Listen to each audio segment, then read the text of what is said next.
ako kay Nick Tumbi. Hi mga karagkarag! Welcome back to my vlog. Isang magandang umaga sa inyong lahat mula dito sa Lasak City, of course. Andito yung binata ko. Say hi, Kinoy. So pauwi na kasi siya, back to school na si Kinoy sa Cebu. Kaya yon, wala na mangungulit sa vlog ko. No? Wala na mo, iniktin o kalit ba? So ando naman yung ko, pinsan kong engineer. Andun din yung pinsan ni Kinoy, si Ma'am Pharmacist. At andon si Don Delphine. At andito din yung milyonaryo sa Lasak, si Don Murad. So ito na nga mga karag-karag, mga latest na mga pasabog na mga pa-eksena galore sa Miss Universe 2023. Nako, umeksena na naman ang mga Chinese fans, mga karag-karag. It's a sign na daw. Base sa video na makikita nyo ngayon na kung saan ako kinumpara na si Maring Tonyang kay Arbonina. Siya na talaga daw ang tinadhana sa corona. Grabe yung expectation ng Thailand sa taon na to, no? Sa Miss Universe 2023. Pag maligwak bitaw tong kandidata nila, mga karag-karag, pistyon inatay jud nila si Hello the Universe, di ba? So, marami ang nagsabi na itong paeksena ni Tonyang ay ginawa daw talaga ni Arbonina, kung saan corona na dis daw sa Thailand. Kasi alam naman natin na si Tonyang sa El Salvador ay dinaig pa ang winner na talaga. Proclamation na lang. Proclamation ba ka ng... Kung sa tawagan na ka ng proclamation, no? Tama ba, engineer? Dili sir proclaim. Uy, kanang kulang na lang ang kuan ba ka ng... lagi daw na mga karak-karak. Pugod yatag English, no?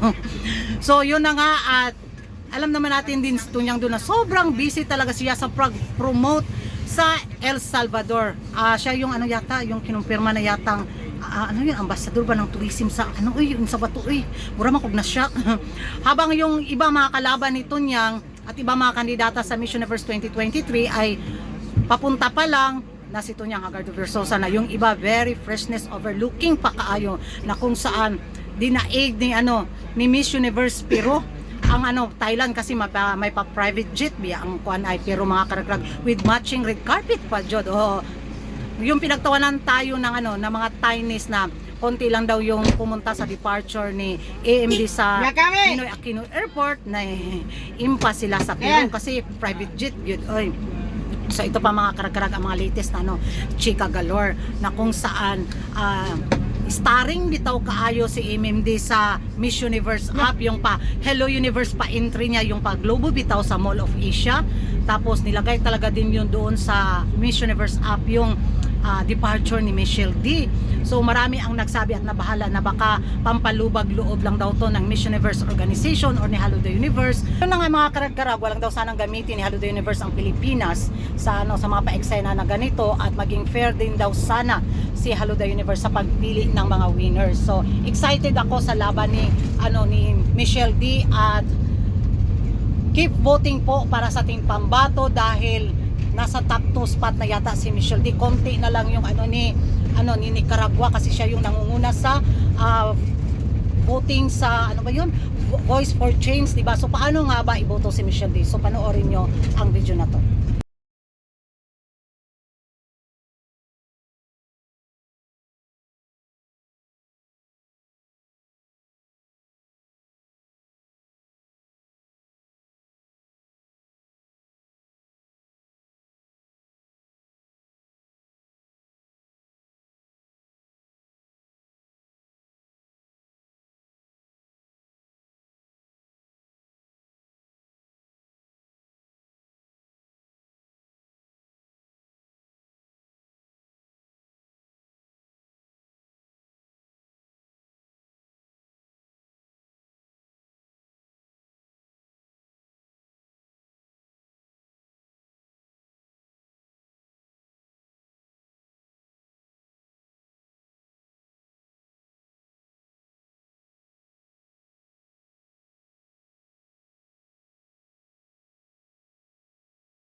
karag-karag, thank you for watching. Ano yung masasabi nyo na it's a sign na nga ba sa Thailand ang corona sa taon na to sa Miss Universe 2023 dahil nga sa paeksena ni Arboni at nito niyang ay halos magkapareha.